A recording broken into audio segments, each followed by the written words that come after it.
Today's bread is Hebrews 11, verse 1 to 2, and it says, "Now faith is the substance of things hoped for, the evidence of things not seen. For by it the elders obtained a good report." So by faith we obtain a good report from God. And then it says, faith is the evidence of things not seen.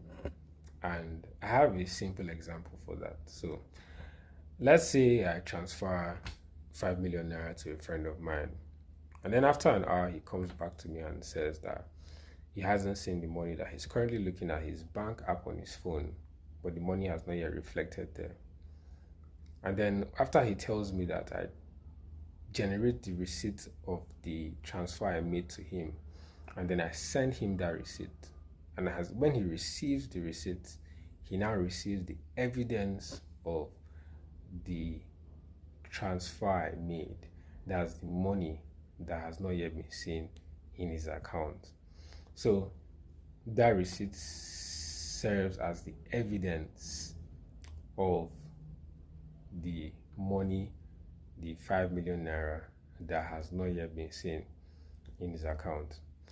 And so if we go through this Hebrews 11, you can see in verse 7 that God spoke to Noah, gave Noah his word, that there's going to be a flood. So build an ark. And then Noah acted out of faith, even without seeing the flood.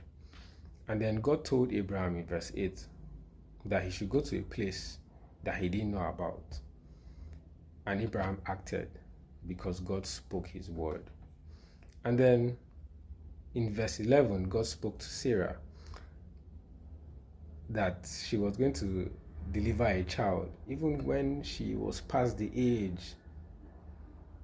And then Sarah believed. And verse 11 even says, she believed because she judged him faithful who had promised.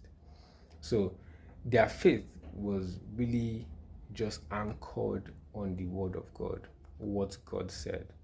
And that's why Hebrews 11 verse 6 says that, but without faith it is impossible to please him, for he that comes to God must believe that he is, and that he's a rewarder of them that diligently seek him. So you must first believe that he is. He is in that particular situation. He can do anything, he can turn anything around. And then you must believe that he's a rewarder of them that diligently seek him, that he has a word for whatever you believe in him for. And then you take that word that he gives you, and that word now is the anchor for your faith. And that word serves as the evidence of the manifestation of what you're believing him for. The word serves as evidence of that thing that has not yet been seen. And that's faith.